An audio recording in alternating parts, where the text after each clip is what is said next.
নমস্কার, সকলে কেমন আছেন? আশা করছি ভালো আছেন। আমরাও সকলে বেশ ভালোই আছি। সকালটা শুরু করলাম এখন থেকে।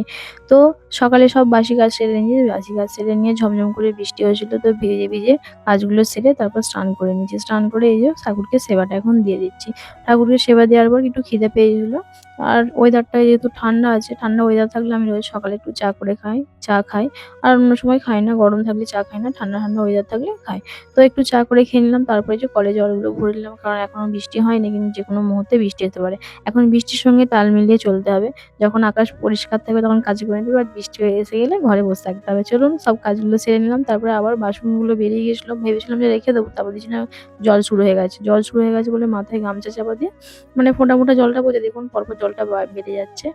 আর বাসনগুলো তো রেখে দিলে হবে না। কারণ অনেকগুলো বাসন হয়ে গেলে আবার যখন অনেক বাসন নিয়ে কলতলায় মাজবো তাহলে তো ভিজে যাবো। ওই জন্য অল্প বাসন হোক। আর জলটা যেহেতু অল্প পড়ছে ওই জন্য বাসনগুলো ধুয়ে নিলাম। তো বাসনগুলো ধুয়ে নেওয়ার পর ভাত বসিয়েছিলাম রান্না করছি। ছেলে বায়না করছে পাঁপড় ভাজা খাবে। তো এইজন্য বাবুকে একটু পাঁপড় ভাজা করে দিচ্ছি। কারণ গ্যাসে আর করলাম না।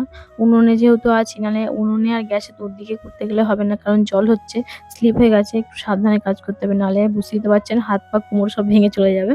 তো ওইজন্য বাবুকে বললাম পাঁপড়গুলো আমাকে নিয়ে এসে এখানে দে, আমি পাঁপড়গুলো ভেজে দিচ্ছি। বাবুকে পাঁপড়গুলো ভেজে দিলাম। ভেজে দেওয়ার পর বাবু ওখানে পাঁপড় ভাজা খাচ্ছে আর আমি ভাজাভুজিগুলো করে নিচ্ছি। যখন পাঁপড়টা ভাজলাম কড়াতে একটু বেশি করে তেল দিয়ে দিয়েছিলাম। ওইজন্য আর ভাজাভুজিগুলো আগে করে নিলাম তারপরে তরকারি চাপাবো। তো আজকে রান্না হবে কাঁচকলা ভাজা, বড়ি দিয়ে, আলু দিয়ে, উচ্ছে দিয়ে একটা চচ্চড়ি হবে আর মসুর ডাল হবে। এই দেখুন ডালটা আর ভাজাভুজিগুলো হয়ে গেছে। তারপরে এই যে চচ্চড়িটা বসে দিচ্ছি আর একদিকে আমার ভাতগুলো হচ্ছে। আমি এখানে কাজগুলো করছি আর বাবুকে আজকে আর স্কুলে পাঠাবো না। কারণ সারাদিন ধরে একটানা জল হলে এই জল কাদার দিনে ভিজে, ভিজে ছেলেকে আর স্কুলে পাঠালাম না। কারণ স্কুলে পাঠালে কি হবে? ভিজে, ভিজে যাবে আবার ভিজে, ভিজে আসবে এর করে শরীর খারাপ হয়ে যাবে। কারণ সামনে পরীক্ষা আসছে। পরীক্ষার সময় তো মানে অগ্রাহ্য করা যাবে না। চলুন তারপরে এই যে রান্নাবান্না সেরে নেওয়ার পর একটু রোদ উঠেছে।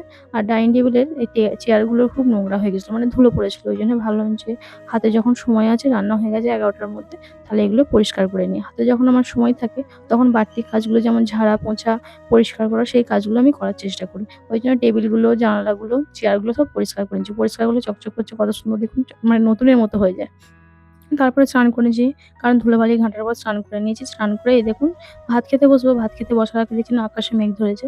তাই জন্য ভাত খেতে বসলাম না। এই কাপড় জামাগুলো ছাদ দিয়ে তুলে নিয়ে আসি। নাহলে খেতে বসলে আবার তাড়াতাড়ি করে মানে ছুঁড়ে, ছুঁড়ে এসে কাপড় জামা তুলতে হবে। তার থেকে জামা কাপড়গুলো আগে তুলে নিই তারপরে খেতে বসবো। চলুন ভাতগুলো খেয়ে নিই। বাবুকে আগে ভাতটা খাইয়ে তারপর আমরা ভাত খাবো। চলুন ভিডিওটা এখানেই শেষ করলাম।